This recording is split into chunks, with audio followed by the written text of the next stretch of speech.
Pro-lifers in Michigan say they are dropping a petition drive to prohibit a second trimester abortion procedure in the state. Officials say the campaign did not produce enough valid signatures. The state's Right to Life group says that it will not dispute that conclusion and instead will focus on the elections this November. Officials in one part of California are considering removing St. Junipero Serra from their county seal. St. Serra is shown on the seal for Ventura County, just northwest of Los Angeles, with a mission church in the background. The pastor at one of the missions founded by the saint says elected representatives do not know St. Serra's true history of helping Native Americans. The University of Maryland St. Joseph Medical Center, a Catholic hospital, faces a lawsuit from a person who presents as a transgender man because it would not perform a hysterectomy on the person's healthy uterus. A statement from the hospital reads in part, "As a Catholic hospital, UMSJMC abides by the 6th edition of ethical and religious directives for Catholic healthcare services as outlined by the U.S. Conference of Catholic Bishops, which provide authoritative guidance on certain healthcare issues and practices, including limitations on the removal of healthy organs. All Catholic hospitals in the U.S., including UMSJMC, are bound by these directives." Joining me now on Skype to talk more about this is Ryan Anderson, Senior Research Fellow at the Heritage Foundation. Ryan is also the author of the book, When Harry Became Sally, Responding to the Transgender Moment. Ryan, welcome back to the show. So good to see you again. Thanks for having me.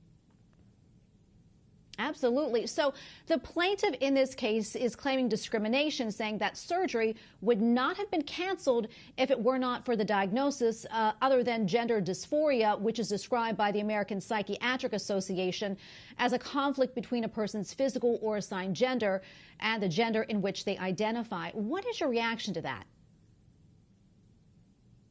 There's no discrimination going on here. What we have here is a disagreement about the proper medical treatment for gender dysphoria. Some doctors, hospitals, healthcare systems think that sex reassignment procedures are the appropriate medical treatment. And other doctors and hospitals and healthcare systems think that it's not the appropriate treatment. And so the idea here that we're going to treat a disagreement about the best medical care for an underlying condition as if it's discrimination based on a person's identity kind of gets things exactly upside down. Good medicine doesn't remove healthy organs from the healthy person's body. And that's what's at stake here. A Catholic hospital will remove a cancerous uterus, but they won't remove a healthy uterus.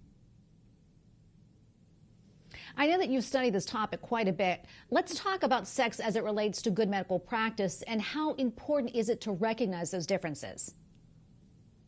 Sure. I mean, one of the things that doctors and scientists are increasingly discovering is how important the sexed body is for good medicine, that diseases impact males and females in different ways, and that medicines and various therapeutics actually impact male and female bodies in different ways. At one point, they were using only male subjects to test various drugs.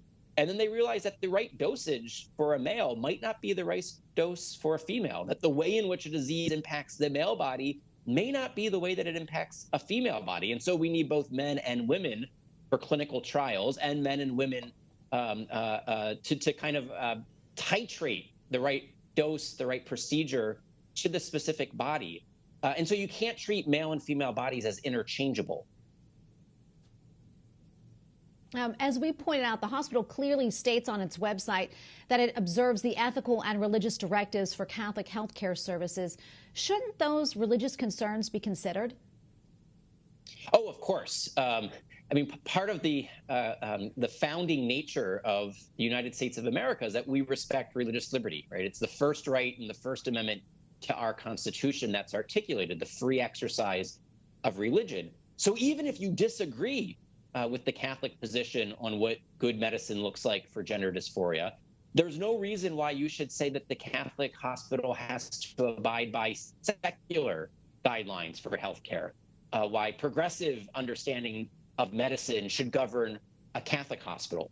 One of the things that I think we're going to have to increasingly wrestle with is how do we coexist in a society where we have deep disagreements of foundational issues about identity, about life, about health, about medicine. And it can't simply be that the government can coerce the Catholic hospital into violating its beliefs about what good medicine looks like. Well, Ryan, thanks so much for coming on. We always appreciate your insight. Ryan Anderson, Senior Research Fellow at the Heritage Foundation and author of the book, When Harry Became Sally, Responding to the Transgender Moment. Thanks again, Ryan.